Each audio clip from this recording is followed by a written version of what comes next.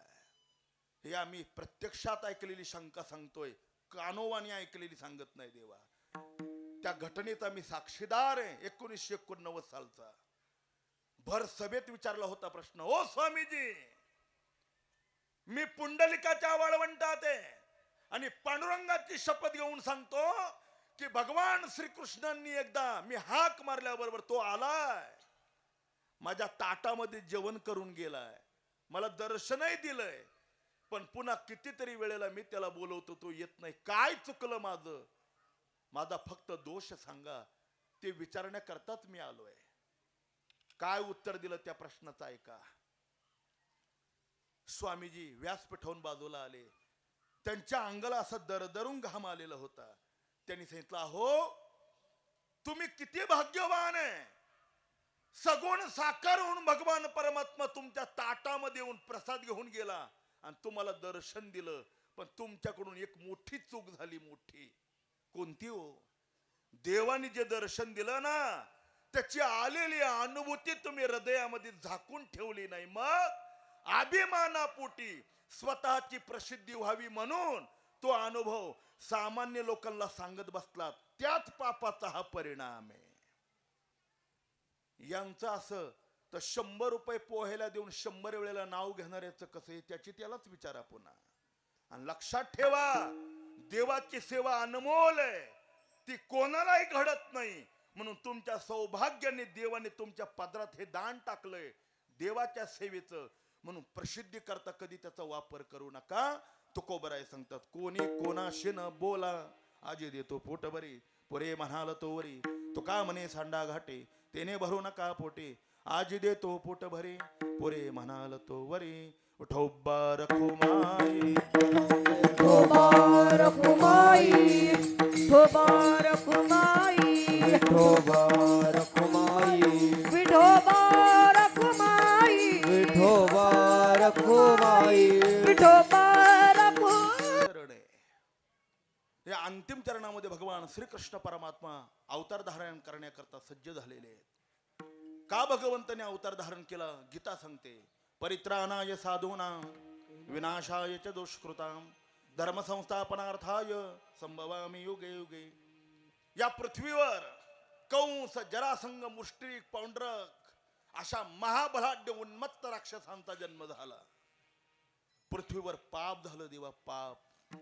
आणि त्या पापाचा भार पृथ्वी मातेला आता सहन होत नव्हता. पापी ज्या भक्त दैत्य जे मातले धरणीशी झाले ओजे त्यांचे, दिदला क्षेत्रास ऋषी मुनी सर्व न पूजिती देवा कोणीक. पृथ्वीवर पापाचा भार इतका झाला आणि पृथ्वी मातेला त्याचं दुःख होऊ लागलं, त्रास होऊ लागला. म्हणून पृथ्वीने गायीचं रूप धारण केलं, धर्माने बैलाचं रूप धारण केलं. सगळे ब्रह्मदेवाजवळ आले, त्राहिमा या पापाच्या ओझ्यातून भारातून आम्हाला मुक्त करा. ब्रह्मदेवाने सांगितलं आपण भगवान शंकरांसहित क्षीरसागरामध्ये असणारा भगवान नारायणाकडे जाऊ.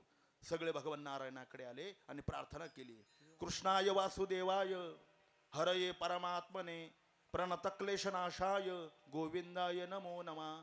श्री अनंता मधुसूदना पद्मनाभा नारायणा जगद्व्यापका जनार्दना आनंद घना विनाशा. भगवान प्रसन्न झाले आणि आकाशवाणी झाली. आकाशाची वाणी सांगे सकळाशी, तळमळ मानशी करू नका. देवकीच्या गर्भा येईल भगवान, रक्षेल ब्राह्मण गायी भक्त. मी जन्माला येणार आहे, पृथ्वीवरच्या पापाचा भार हलका करण्याकरता माझा अवतार होणार आहे, कुणी चिंता करू नका. सगळे देवदेवता स्वस्थ झाले आणि अवतार कार्याला सुरुवात झाली. देवा कोणी देवता गोप झालं, कोणी गोपी झालं, कोणी गायी झालं, कोणी वासर झालं. देवाने वृंदावन नावाची नगरी श्रीधामातून स्वतंत्र खाली पाठवून दिली. लक्ष्मी आई साहेबांना सांगितलं, विदर्भामध्ये अमरावती जिल्ह्यामध्ये कौंडण्यपूर नावाचं गाव आहे, तिथं राजा भीमक जन्माला आले, त्यांच्या पोटी तुम्ही रुक्मिणी या रूपाने अवताराला या. शेषाला सांगितलं तुम्ही बलराम व्हा आणि मी कृष्ण म्हणून अवताराला येतो. मथुरा राजधानी आहे, या राजधानीचा राजा उग्रसेन आहे आणि या उग्रसेनेला असा एक दुराचारी मुलगा झाला, त्याचं नाव कंस आहे. अति उन्मत्त कंस. जन्म देणाऱ्या बापाला त्यांनी सिंहासनावरून बंदीखानी केलं आणि कारागृहामध्ये टाकून दिलं देवा, आणि स्वतः राजा झाला. क्रूर होता तो. गोहत्या घडू लागली, ऋषी मुनींवर अन्याय होऊ लागला, गरीब पीडित होऊ लागले आणि सगळे प्रार्थना करू लागले, प्रभू तुम्ही कधी अवताराला येणार आहे? या त्राहिमा या कंसाच्या अत्याचाराने आम्ही त्रस्त झालो, तुम्ही लवकर या. वसुदेवाला सख्खी बहीण नाहीये, त्याला एक चुलत बहीण आहे, तिचं नाव देवकी आहे. वसुदेवाचं आणि देवकीचं लग्न व्हावं ही कंसाची इच्छा आहे. कंसाची आपल्या देवकी या बहिणीवर अतिप्रीती आहे, अतिप्रेम आहे.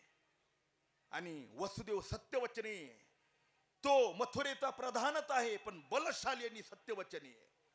कंसाने आपल्या बहिणीचा विवाह वसुदेवा बरोबर केला. वसुदेव देत देवकी बहीण, लग्ना माझी विघ्न झाले ऐका. आकाशाची वाणी सांगत शे कंसा, मानी भरवसा बोलण्याचा. वसुदेव देवकीचं लग्न झालंय, तिला आता बोलवण करून तिच्या कंसाने आपला रथ सजवला. सारथी घेतला नाही, राजा असताना पण आपल्या बहिणीवर प्रेम असल्यामुळे तो स्वतः सारथी झाला आणि देवकीचा रथ हाकू लागला. मथुरेच्या वेशीजवळ रथ आला आणि योगमायेने आकाशवाणी केली, कंसा, ज्या देवकीवर इतकं प्रेम करतो की तू स्वतः सारथी झालाय, त्याच देवकीचा 8वा पुत्र तुझा काल आहे, तुझा शत्रू आहे आणि त्याच्याच हातून तू मरणार आहे. आकाशवाणी झाली आणि कंस रागावला. घेऊन या खडग, मारा या धावला, हात जो धरिला वसुदेवे. हिच्या मुलामुळे माझं मरण आहे ना, हिला ठेवत नाही. कमरेची तलवार उपसल्याने मारणार. महापराक्रमी वसुदेवाने कंसाचा हात असा वरच्यावर धरला. हे कंसा, तू राजा आहे. स्त्री हत्या करणं सगळ्यात मोठं पाप आहे. मी सत्यवचनी वसुदेव आहे. तुला ज्या देवकीच्या मुलापासून भीती आहे ना, तू चिंता करू नको, तिची सगळी मुलं मी तुला देईल. आणि माझ्यावर विश्वास नसेल तर मग मला कारागृहामध्ये तू ठेव. कंसाला विश्वास होता, पण त्याने देवकी वसुदेवाला कारागृहात ठेवलं. आणि वसुदेवाला पहिलं मूल झालं. ठरलेल्या वचनाप्रमाणे वसुदेवाने त्या मुलाला घेतलं आणि कंसाच्या हातात दिलं. महाराज, लहान मूल आणि सुंदर फुल पाहिल्यानंतर कोणाला आनंद होत नाही हो. ज्याला होत नाही तो दगड आहे, समजायचं त्याला हृदयच नाही. अहो, ब्रह्मचार्याला सुद्धा लहान मुलाला पाहिलं का मुका घेण्याची इच्छा होते, कारण ती निरागस बालक आहे. कंसाने वसुदेवाच्या मुलाला पाहिलं आणि मनामध्ये विचार केला, मला मारणारा 8वा आहे ना, मग पहिल्याने काय अपराध केलाय. हातात घेतलेलं मूल वसुदेवाजवळ दिलं. जा 8वा मुलगा घेऊन ये. वसुदेव कारागृहात गेला. नारदाला दमच पडला नाही, तो लगेच आला. नारायण नारायण. कंसा, आकाशवाणी विसरला काय? अरे, देवकीच्या अपत्यापासून जर तुला मृत्यू असेल तर तू ती जिवंत का ठेवला? कंसाने सांगितलं, नारदा, मला 8वा मारणार आहे. मग पहिल्याने काय अपराध केलाय? नारदाने सांगितलं, कंसा, मोजणारा तू नाही, तुझा बाप आहे. तू आपला भोळा सहज असा 1 2 3 4 5 6 7 8 असा मोजशील, पण देव भलता चतुर आहे. तू असा सरळ मोजायचं नाही. मग 1 2 3 4 5 6 7 8 पहिलाच 8वा होईल. तरी कंसाला मारायची इच्छा होत नव्हती महाराज, पण पटवून देणारी माणसं मोठ्या ताकदीची राहतात. त्यांनी दुसरं असं मर्मभेदक उदाहरण सांगितलं बघा. ए कंसा, ज्या कुळात तू जन्माला आला ना, या कुळाचा अगोदर राजा हिरण्यकश्यप झाला बघ. यांनी महाभयानक तपश्चर्या केली, जी जगाच्या इतिहासात कोणी केली नाही. आणि त्याला 8 वरदान मिळाले. 8. इतका इच्छामरणी होता, मला आत्मरण नको का बाहेर नको, शास्त्राने नको का अस्त्राने नको, स्त्रीने नको का पुरुषाने नको, वर नको की खाली नको. आणि महत्वाचं वरदान होतं, मला 12 मासात मरण नको. महिने किती हो? फक्त 12 आहे ना. देवाने 13वा अधिक मास तयार केला आणि त्याचा काटा काढला. दोंड्याचा महिना जावाय करता नाही, तो उरला म्हणून तुम्हाला मिळाला. वैशाखात अधिक आणला 13वा आणि त्याचा काटा काढला. हे चातुर्यपणाचा प्रसंग सांगितला. मग कंस घाबरला, कारण देव चतुर, देव चतुर, चतुरा तो शिरोमणी. मग काय करू? सगळी मार. 6 मुलं मारली देवकीची. 6ही मारी तर दुराचारी. 7व्यांदा देवकी पुन्हा गरोदर राहिले. भगवंताच्या सांगण्यावरून योगमायेने तो 7वा गर्भ आकर्षित केला. वसुदेवाला 2 पत्नी आहे. थोरली देवकी आणि दुसरी रोहिणी. ती नंदाच्या आश्रयाला राहिली होती. तिच्या उदरामध्ये जो मूल प्रसूत केला, जो प्रविष्ट केला, त्या मुलाचं नाव बलराम आहे. 8व्या अवताराला सुरुवात झाली. श्रावण महिना आहे, वद्य अष्टमी आहे, रोहिणी नक्षत्र आहे, 2 प्रहर रात्र आहे आणि बुधवार दिवस आहे. कंसाच्या कारागृहामध्ये वसुदेव देवकीला शंख चक्रा गदा पद्मधारी भगवान श्रीकृष्ण परमात्मा 8 वर्षाची बालमूर्ती त्या कारागृहामध्ये प्रगट झाले. आयोनी संभव नोहे काही श्रमी, नामयाचा स्वामी प्रगट झाला. देवकीने सांगितलं, लहान व्हा की. आईच्या सांगण्यावरून भगवान लहान झाले आणि भगवंतांनी सांगितलं, बाबा मला इथे ठेवू नका. नंदाच्या घराला मदने गोकुळाला, माझ्या उपजली जेथे ठेवी मदानी येथे. कंसाने टोपलीमध्ये भगवान कृष्ण परमात्मा घेतला आणि टोपली नुसती डोक्यावर ठेवली ना, काय आश्चर्य झालं देवा. उचलेला कमळापती पायाची बंधने गळती. एवढी तिलीला डोक्यात ठेवा, बाकीचं सगळं सोडून द्या. काय सांगतो ऐका.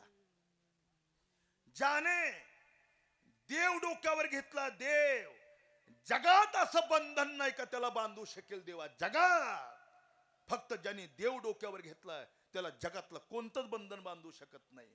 पण देव सोडून ज्याने संसाराला डोक्यावर घेतलंय त्याला कुठल्याशिवाय पर्यायच नाही. हे संसारात कुथाकुथी चालू आहे ना सगळी, हे केवळ संसाराला डोक्यावर घेतल्याचाच परिणाम आहे. सगळ्यांची चेहरे असे फुटलेल्या गौरी सारखी देवा. नवीन लग्न झाल्यावर बघा कसं असं गुलाबाचं फुल राहत.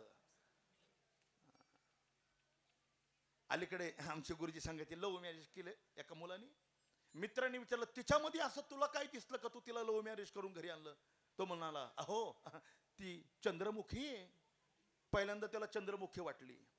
2-3 महिन्यांनी पुन्हा मित्राची भेट झाली. बरं आहे का. तो म्हणला कशाच. आता ती सूर्यमुखी झाली. एक मूल झालं. पुन्हा मित्रांनी विचारलं आता. तो म्हणला आता तर ती ज्वालामुखी आहे. याला संसार म्हणतात. विठाला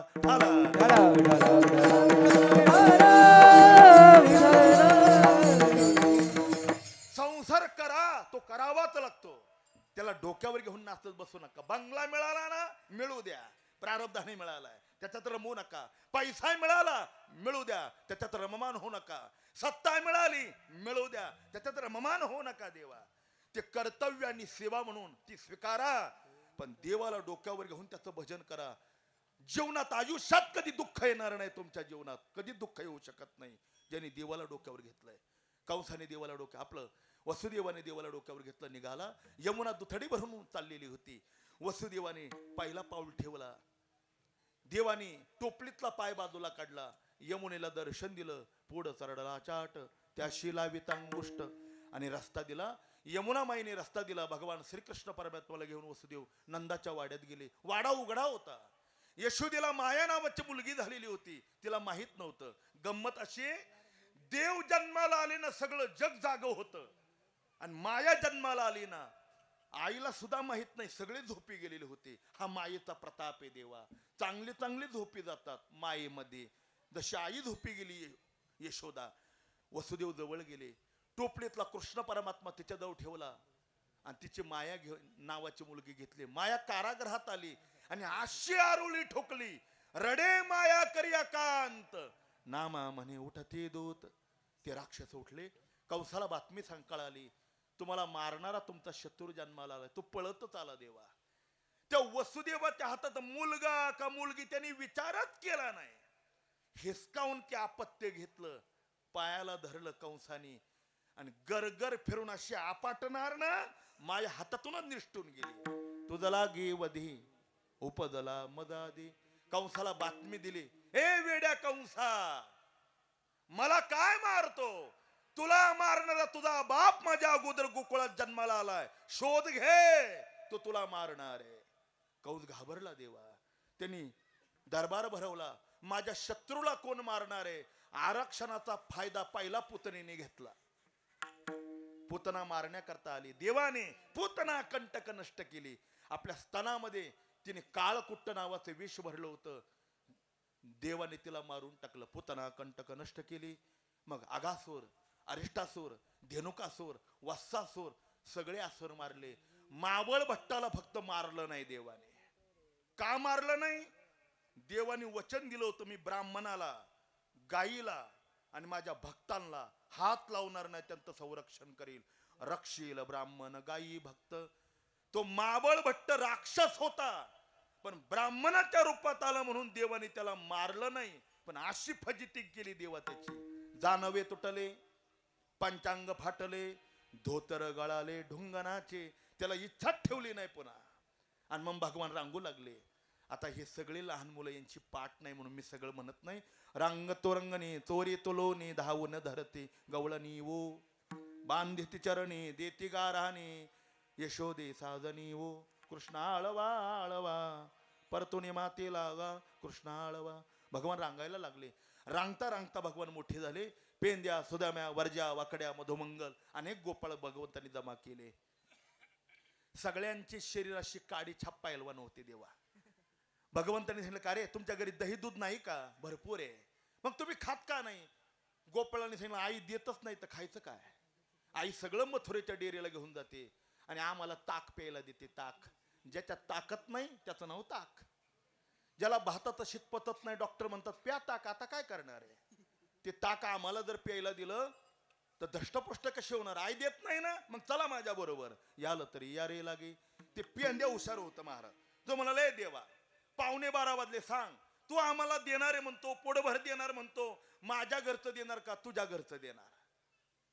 देवाने सांगितलं खायचंय तुम्हाला, मग माझ्या घरचं कसं काय देणार?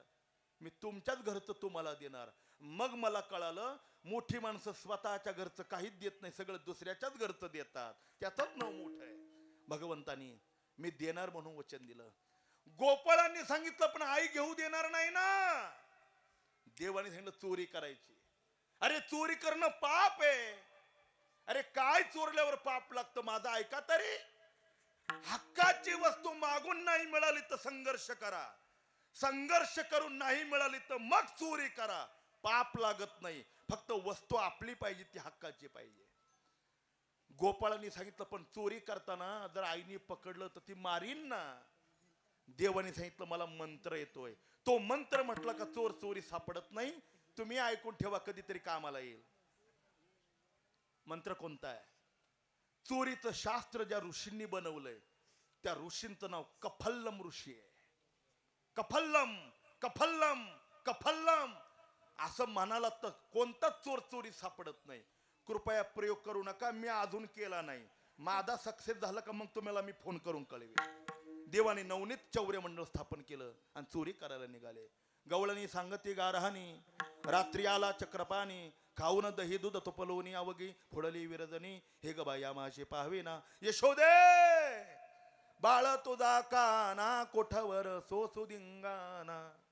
दुसरी आली धावत गयाने बाई काय केली मात पतीची मुखाशी मुखचुंबन देत गळ्यामध्ये हात घातली तर हे ग बाया माशी पाहावे ना. तिसरी आली धावूनी ये नगबाई काय केली करणी पतीची दाढी माझी वेणी दोन्हीशी गाठ मारोनी हे ग बाया माशी पाहावे ना. यशोदे बाळ तुझा काना कोठावर सोसू धिंगाणा. यशोदेने म्हणावं बाळ सगुण गुणाचे ताने ग बाळ दिसतंय गोजरवाने काल टिकाची घेता अळगे तुम्ही गोकुळच्या नारी तुम्ही 12 घरच्या 12 तुम्ही ठाईच्या ओडाळा. असं करता करता करता करता बराच काळ गेला. भगवंताने विचार केला आपल्याला काल्याचा प्रसाद द्यायचा आहे, खेळ खेळायचा आहे. मग एके दिवशी यशोदा मातेच्या हातेमध्ये भगवान कृष्ण परमात्मा चोरी करताना सापडला आणि यशोदेने सांगितलं हे कृष्णा आता इथं थांबायचं नाही, मग शाळेमध्ये जायचं. पूर्वीच्या शाळामध्ये गायांच्या वळती करायच्या. खांद्यावरी कांबळे हातामध्ये काठी चारी गोधने चारावया जातो शारंग पाणी. भगवान गाई राखण्याकरता निघाले. हे बघा गाव विश्वस्य मातरहा गाय आपली आई आहे, देश आपली आई आहे आणि जन्म देणारी आपली आई आहे. मला वाटतं असा एक खेड तालुका आहे का या खेड तालुक्यामध्ये बऱ्यापैकी देशी गायी आहेत. बऱ्यापैकी देशी गायी आहेत. नाहीतर पारनेर श्रीगोंदा औषधाला देशी गाय ठेवली नाही देवा. फार उपयुक्त देशी गाय आहे, फार उपयुक्त आहे देवा. कॅन्सरची नवीन लागण जर झाली असेल असं डॉक्टरांनी सांगावं. नवीन अशा कॅन्सर झालेल्या व्यक्तीने नवीन लागण, बरं फार जुना झालेला नाही, नवीन अशा कॅन्सरच्या पेशंटने लिंबाभर शेण घ्यायचं, फुलपात्रभर देशी गाईचं गोमूत्र घ्यायचं, त्याच्यामध्ये ते शेण मिसळायचं, धूत वस्त्रामध्ये 5-6 वेळेला ते गाळायचं, ते रसायन प्यायचं. कॅन्सरचे जंतू त्या पेशी आपोआप मारल्या जातात. एवढं देशी गाईच्या गोमूत्रामध्ये ताकद आहे. माझ्या पुढे इथे बरेच सायन्सचे विद्यार्थी असतील. मी केलेला प्रयोग तुम्हाला सांगतो. विदर्भ रत्न संजय महाराज 5 पोरांच्या गोठ्यात मी केलेला प्रयोग आहे. 2 देशी गाईच्या गोमूत्रांनी भरलेले चंबू घ्या. फुल गोमूत्र पण देशी गाईचं पाहिजे. 2 कोणत्याही वायरी घ्या, कोणत्याही, त्याला खालून वरून सोला. 1 जर्मनची पट्टी घ्या स्केल एवढी आणि 1 तांब्याची पट्टी घ्या. गोमूत्राने भरवलेले ते चंचो आहे त्याच्यामध्ये टाका आणि त्या 2 वायरी खाली जॉईंट करा आणि भिंतीवरचं जे शेलवरचं घड्याळ आहे त्याच्यातला शेल काढून टाका आणि वैऱ्या 2 वायरी त्या शेलच्या जागेवर त्याला चिटकवा. 1 महिना जर घड्याळ नाही चाललं तर ज्ञानेश्वर महाराजांची शपथ आयुष्यात कधी कीर्तन करणार नाही देवाने. देशी गाईच्या गोमूत्रात 1 महिना घड्याळ चालणे इतकी ऊर्जा आहे देवा. ते गोमूत्र सामान्य नाही. माझे वडील बंधू ऑस्ट्रेलियाला आहे सध्या. देशी गाईचं गोमूत्र जर घ्यायचं म्हटलं तर 5,000 रुपये लिटर आहे. पॅकिंगची पिशवी 5,000. इथं फुकट असून लोक त्याला किंमत कळेना आपल्याला. देशी गायची कालवड जर परदेशात घ्यायची असेल तर 5 लाख रुपये लागतात. 5. ती अलीकडे लाल कंदारी गाय, तिच्या गोमूत्रामध्ये सुवर्ण कण आढळले देवा. आणि विशेष म्हणजे देशी गायला ती वसवंड आहे. ते जर शिला नाही, तिचा अंतोल्या जर असा शिवळाटीत घातला, आता तो घालायचाच का हा मोठा प्रश्न आहे. कारण त्याला खांदाच नाही. ते वसवंड देवानी शो म्हणून दिलेलं नाही. ते वसवंड म्हणजे फिल्टर आहे. देशी गायचा निसर्ग असा आहे, तिला हिरवाई चारा खाऊ घाला आणि एका ठिकाणी बांधा, ती सुधरत नाही. मग देशी गायला असं फिरवावं लागतं माळ रानामध्ये. माळ रानामध्ये फिरलेली देशी गाय सूर्याची किरण तिच्या वशिंगाच्या जाऊन आतमध्ये दुधामध्ये मिसळतात. म्हणून जगामध्ये देशी गायच्या दुधावरची साय आणि तिच्या दुधाचं तूप फक्त पिवळं आहे. इतर सगळं केमिकल आहे देवा. आरोग्यम भास्करम विच्छेद सुखम विच्छेद होता अशना. जुनं देशी गायचं तूप असेल आणि कसलाही शुगरच्या माणसाला जखम होऊ द्या, केवढी जखम किंवा वार होऊ द्या एकदम खोलवर, देशी गायचं जुनं गोमूत्र फक्त जखमेवर भरा, ताबडतोब भरून येते देवा. इतकी देशी गायच्या तुपातली ताकद आहे. आणि शेवटचं सांगतो, देवाचा अभिषेक करत असताना फक्त देशी गायचं दूध वापरा असं धर्मशास्त्र सांगतं. संकरित जनावराचं दूध चालत नाही. आणि जगात एकच संकरित जनावर, त्याचं नाव जर्सी आहे. सगळे विद्वान एका ठिकाणी बसले. मॅक्स मुल्लरचं तत्वज्ञान वाचा तुम्ही, मॅक्स मुल्लरचं. त्याच्यात जर्सी गाई प्राणी कसा तयार झाला त्यांनी सांगितलंय. सगळे विद्वान एका ठिकाणी बसले आणि विचार करू लागले, वाढती लोकसंख्या आहे, आता एवढं दूध कुठून आणायचं, उपलब्ध करायचं. निसर्गाने सगळ्यात जास्त दूध देणारा प्राणी एक बनवला, त्याचं नाव डुकरीने. 40 पिलो होतात डुकरीनीला, पण सर्वाधिक दूध देणारी प्राणी डुकरीने. म्हणून डुकरीनीचा 35 अंश आणि बैलाचा बाकीचा अंश एकत्र करून जो प्राणी जन्माला घातला त्याचं नाव जर्सी गाय. खुशाल दूध प्या, आपलं काय म्हणणं नाही. मुलांची स्मृती कमी कमी होऊ लागली, अकाली केस पांढरे होऊ लागले, त्या दुधाचा परिणाम. मी ऐकलंय सध्या पिशवीच्या पॅकिंगच्या दुधाचा परिणाम 75% लोकांना कॅन्सर आहे देवा. चहाच प्यायचा असेल तर कोरा चहा प्या, पण पॅकिंगच्या दुधाचा चहा पिऊ नका. आरोग्य आयुष्य धोक्यात आहे महाराज. आणि शहरातल्या मुलांनी ते दूध घेऊच नका.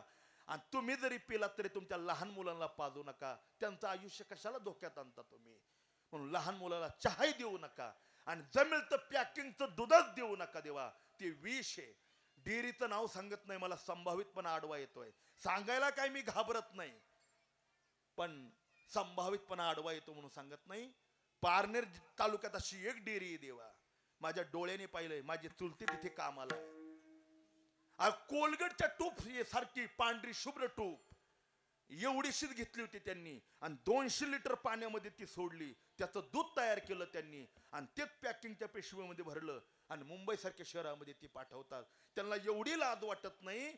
मुंबई शहरामध्ये आपले कोणी नातेवाईक असतील, त्यांनाही हे दूध प्यावं लागत असेल, त्यांचं आरोग्य केवढं धोक्यात ते देवा. अरे पैसा मिळवण्याकरता माणसं एवढी खाली जाऊ लागली का आपल्या माणसाच्या आयुष्याची लोक खेळू लागली. म्हणून पॅकिंगचं दूध वापरू नका, जर्शीचं दूध पिऊ नका देवा. महाभयानक आहे.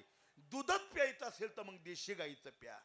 एक वाक्य सांगतो करपात्रीजींचं. करपात्रीजी म्हणाले, करपात्रीजी साधू होऊन गेले, मोठे वाचस्पती होती, त्यांना सिद्धी होती. त्यांनी सांगितलं, ज्या देशामध्ये देशी गाय सुखी नाही तो देश कधीच समाधानी होऊ शकत नाही देवा. आज भारत देशावर हीच परिस्थिती आहे. इतकी श्रीमंत माणसं आहेत पण समाधानीच नाही. त्याला देशी गाईचं पाप आहे देवा.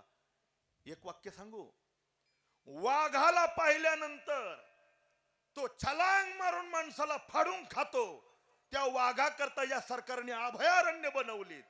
आणि आमची देशी गाय मरेपर्यंत परोपकार करते, तिच्याकरता कत्तलखाने बनवले. किती वाईट आहे देवा. तुमच्याकडे डुकर पाळायला अनुदान दिलं जातं, वराह पालन. तुमच्याकडे मासे पाळायला अनुदान दिलं जातं, मेष पालन. तुमच्याकडे कुक्कुट पालनाला अनुदान दिलं जातं, शेळी पालनाला अनुदान दिलं जातं. आणि उन्हाळ्यामध्ये शेतकऱ्याच्या गायीला चारा मिळत नाही, तर त्याच्याकडे ढुंकून पाहत नाही तुम्ही. त्या शेतकऱ्याने ती गाय कशी सांभाळावी देवा. इतकं सोपं आहे. म्हणून देशी गायीचा बचाव या देशातल्या पुढाऱ्यांनी केला पाहिजे. आता नाव सांगत नाही, असे काही पुढारी आहेत का त्यांना देशी गायीचंच मांस लागतं का. देशी गायीचंच मांस असं आहे, ते खाल्ल्यानंतर कोणताच रोग होत नाही, कारण गाय शुद्ध शाकाहारी प्राणी आहे. गाय कधी मांसाहारी नाही. म्हणून देशी गायीचं मांस खाल्ल्यानंतर रोग होत नाही. म्हणून या देशातल्या पुढाऱ्यांना देशी गायीचं मांस खावं लागतं. म्हणून गोहत्या बंद कायदा त्यांनी अजून अंमलात आणला नाही देवा. आपल्या स्वतःच्या स्वार्थाकरता ती गाय देवाने 5000 वर्षापूर्वी सांभाळली. 5000 वर्षापूर्वी. तो काय गाया सांभाळायला थोडा आला होता. नंदाचा मुलगा होता तो राजाचा. अरे ग्रामपंचायत सदस्य झालेला बाप त्याचा मुलगा 12 देत नाही. माझा बाप ग्रामपंचायत सदस्य म्हणतो. आणि या देशाचा राजा नंदराज, त्याचा मुलगा भगवान कृष्ण परमात्मा, तो जगाचा मालक आहे. तो गायी राखण्याकरता कशा करता आला. देवाला माहित होतं 5000 वर्षानंतर गायीवर मोठा अत्याचार होणार आहे. ती गाय देवाने सांभाळली. फेरत बन बन गौवा चरावत, कहे तुकया बंधू लकरी हात, हिंडे रानो रान गायी पाठी. देवानी गायी राखली. अनेक खेळ खेळले. होतो तो हो मामा हुंबरी, खेळ मांडेला वाळवंटी घाई, नाचते वैष्णव भाई रे. क्रोधाभिमान केला पावटने, एक एकाला गते पायी रे. असे अनेक भगवान खेळ खेळले. खेळ खेळता खेळता खेळता सगळे गोपाळ थकले आणि सांगितलं, देवा झाली आता वेळ मन अनाश दोऱ्या. झाली आता वेळ म्हणती अनाश दोऱ्या. ओ झाली आता वेळ म्हणते अनाश दोऱ्या.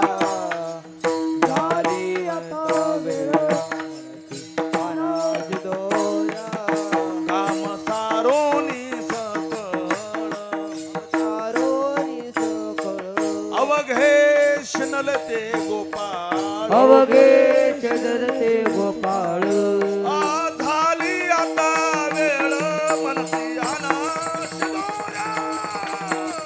झाली आता वेळ म्हणती अनाश दोऱ्या. झाली आता वेळ म्हणते अनाशी दोऱ्या. झाली आता वेळ म्हणते अनाशी दोऱ्या. चला वळू गाई बैसो जेऊ एके ठाई, भाऊ केली वनवन पाय पेटी झाला शीन. आता गोपाळांना काला द्यायचाय. जो काला तुका म्हणे काला वैकुंठी दुर्लभ. आज ओसा अमरावती काला पहावया येती. देव विसरती देह भावा पुला. देवानी भक्ताशिवाय कोणालाच काला दिला नाही. त्याच्या पोटचा मुलगा आहे ब्रह्मदेव. पोटचा म्हणजे आईपासून झालेला नाही. त्याच्या स्वतःच्या नाभी कमलातून ब्रह्मदेव जन्माला आलाय. 2 देवता असे आहेत, एकाला आई नाही एकाला बाप नाही. भगवान गणेश ज्यांना बाप नाही, मळापासून पार्वती आई साहेबांचे तयार झालेले भगवान गणेश आहेत. आणि ब्रह्मदेवाला आई नाही का, देवाच्या नाभी कमलातून त्याचं प्रागट्य आहे. त्या ब्रह्मदेवाला सुद्धा काला दिला नाही देवाने. उलट सांगितलं, गोपाळाओ आपल्याला काला करायचा आहे, पण काला खाल्ल्यानंतर हात भरणार आहेत तुमचे. आणि हात भरल्यानंतर यमुनेच्या डोहामध्ये हात धुवायला जाल, खबरदार अगोदर सांगतो. त्या यमुनेच्या डोहात हात धुवायचे नाही. का बरं? सगळे देव मासे होऊन तिथं आले होते. कोंडाजी बाबा म्हणायचे, देवांना मास होणं चांगलं जमलं, पण ते वारकरी झाले नाही. आपलंही तसंच आहे. लांब तांड्याचा का होईना, पण सरपंच होण्याची इच्छा वाटते. पण वारक माळ, त्याच्या उभ्या अंगावून वार जातं. माळ म्हटल्यानंतर असा शोकत बसतो त्याला. माळ दुसरं काही सांगा, वर्गणी 2000 घ्या, ती माळीचं काही सांगू नका बोला चांडा, असं म्हणतात.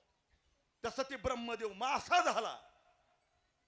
वारकरी झाला नाही आणि देवाने ठरवलं होतं काय वैष्णवनिका संभ्रम काला देईन तर वारकऱ्याला दे दुसऱ्या कोणाला नाही आणि त्यांना कालाच देऊ दिला नाही देवाने सांगितलं तिथं हात धुवायला जायचं नाही मग जबाबदार नाही मग ते भरलेले हात कुठं पुसायचे टिरी संगाती हात आपल्या सगळ्या अंगामध्ये देवता आहे फक्त पाठीमागच्या 2 बाजूला देवता नाहीत आणि तिथं देव तिथला काला घेणारही नाही म्हणून डोंगाला हात पुसा म्हणून सांगितलं देवाने अजिबात त्या देवांना काला द्यायचा नाही एवढी देव खळीवर आले देवा आणि चला आता काला करायचा आहे देवाने कंबर बांधली देवा वाजवण्याचा पावा कमरेमध्ये खवला 2 चाफ्याच्या फुलांच्या माळा देवाने डोक्यावर घातल्या गळ्यामध्ये घातल्या डोक्यावर मोर मुकुटाचा तुराय आणि सगळ्या गोपाळांना देवाने कमळाकृती बसवलंय अगोदर छोटाले गोपाळ नंतर मोठाले देवाने घोंगडीमध्ये आथरले सगळ्यांच्या शिदोऱ्या देवाने सोडायला सांगितल्या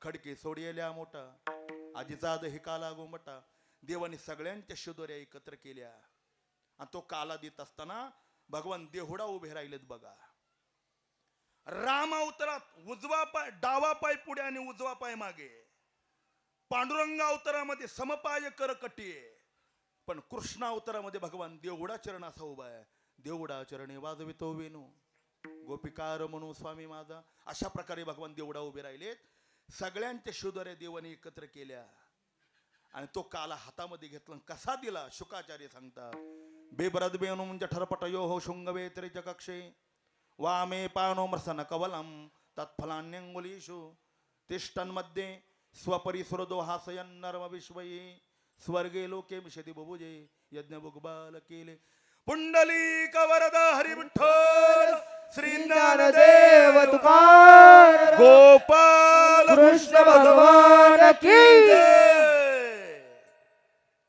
5000 वर्षापूर्वी यमुनेच्या वाळवंटावर भगवान श्रीकृष्णांनी गोपाळांना एकत्र करून तो काला केला पण एकदाच देवाला पुन्हा काला करता आला नाही एकदा वारकरी किती भाग्यवान आहे तोच काला 700 वर्षापूर्वी संत सम्राट ज्ञानेश्वर महाराजांनी बहुजन समाजाच्या संतांना एकत्र करून चंद्रभागेच्या वाळवंटावर तोच काला पुन्हा केला देवा एकची टाळी झाली चंद्रभागे वाळवंटी माझा ज्ञानराज गोपाळांशी लाह्या वाटी देवाने एकदाच काला केला पण या असं गाव नाही अशी वस्ती नाही असं खेड नाही असा तालुका नाही असा जिल्हा नाही आणि भारत देशासारखा असा देश नाही का तिथं काला होत नाही 12 महिने कुठे ना कुठे सप्ताह आणि कुठे ना कुठे काला आहे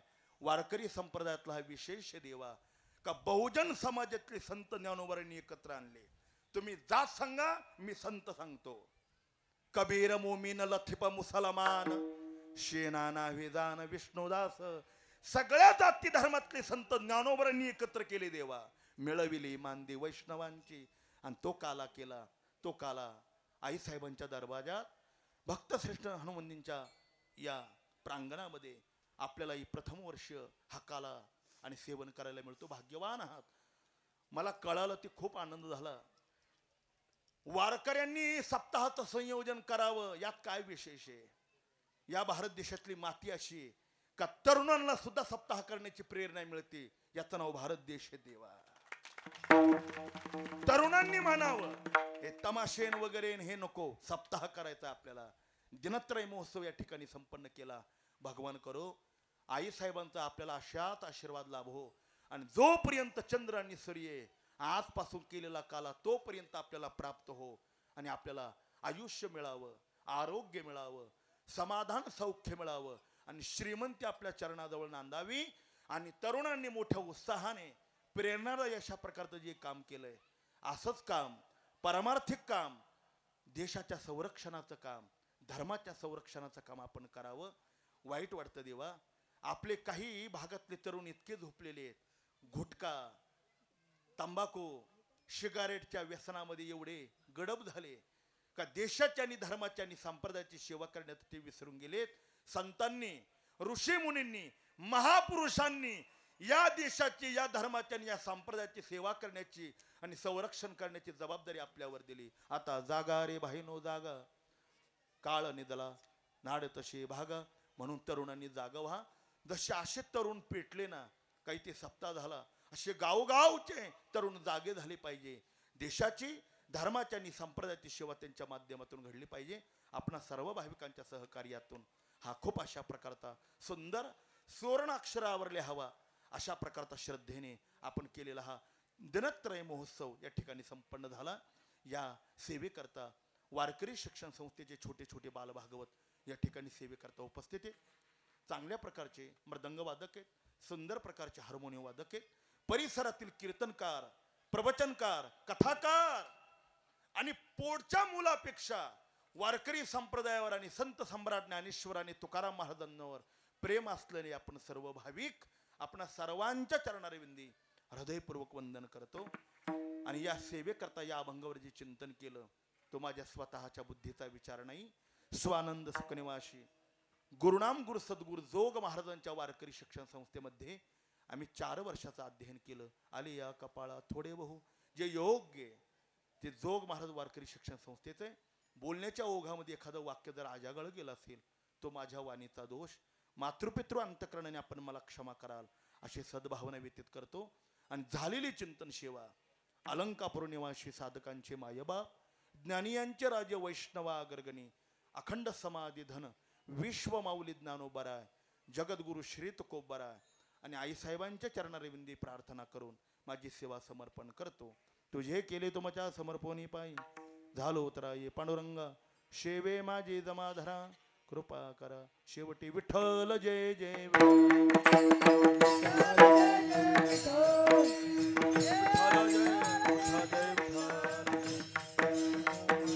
शंके लांब विले दुरी होतो तिघाते मेवरी. तुम्ही वारे दोही कडे मुख पसरोनी कडे तारा घ्या रे दहीच्या कोपरा. तुम्ही वारे दोही कडे मुख पसरोनी कडे तुका म्हणे आदि तुका अधिक उरे देवी. पसरोनी कडे तुका म्हणे आदि तुका अधिक उरे देवी का. तुम्ही वारे दोही कडे मुख पसरोनी कडे कंठी धरला कृष्ण म्हणे अवघी जन प्रकाश. वाटू एकामेका वैष्णविका संभ्रम. वाकोर्या ब्रह्मदिका उत्तम लोका दाखवू. काला वाटू एकामेका वैष्णविका संभ्रम. तुका म्हणे भूमंडळी आम्ही बळवीर गाडी. वाटू एकामेका वैष्णविका संभ्रम. बोलेले गुरे वेळी वाकोडे उत्तरे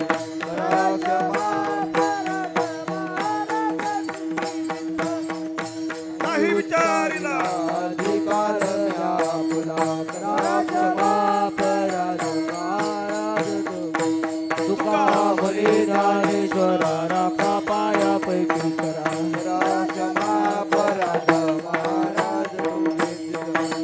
झाले समाधान तुमचे देखील चरण.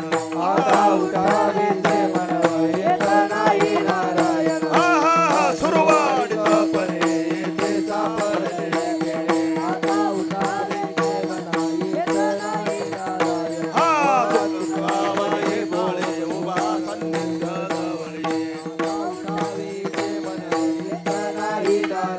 प्रेम सप्रेम आरती गोविंदा देव आरती धन्य बाळा प्रौढाने मुग्धा ओ आरती परमानंदा.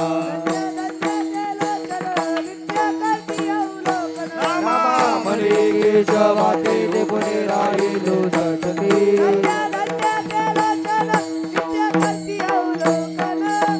युगे 28 विठवरी उभा वामन रुक्माई निजविषमा.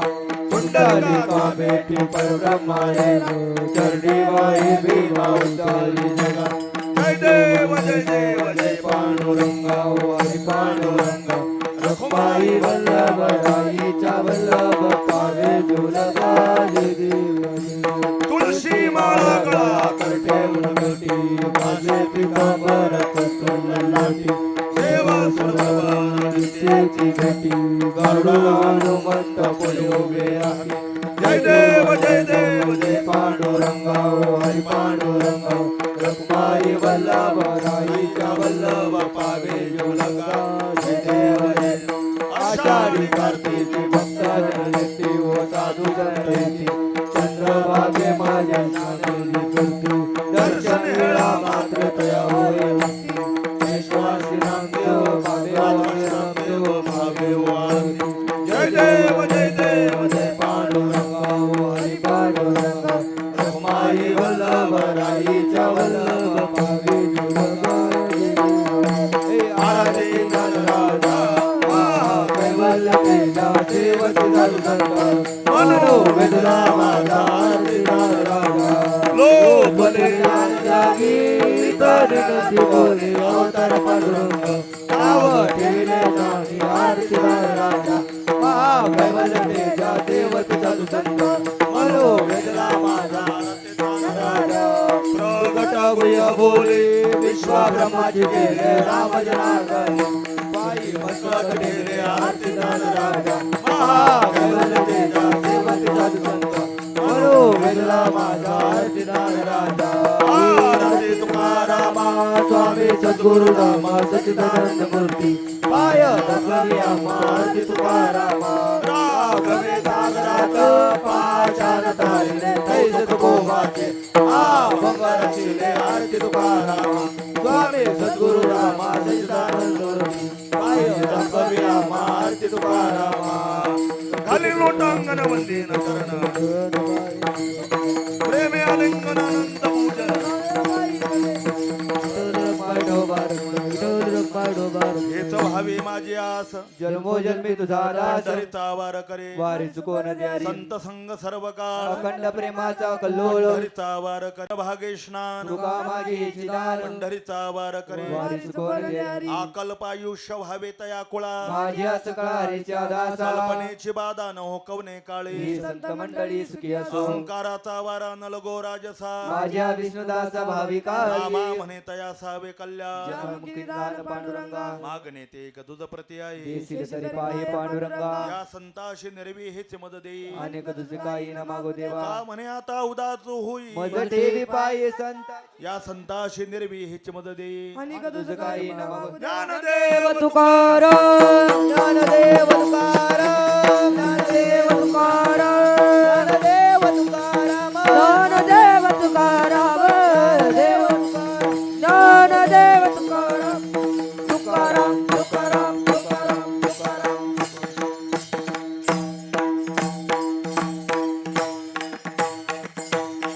बोला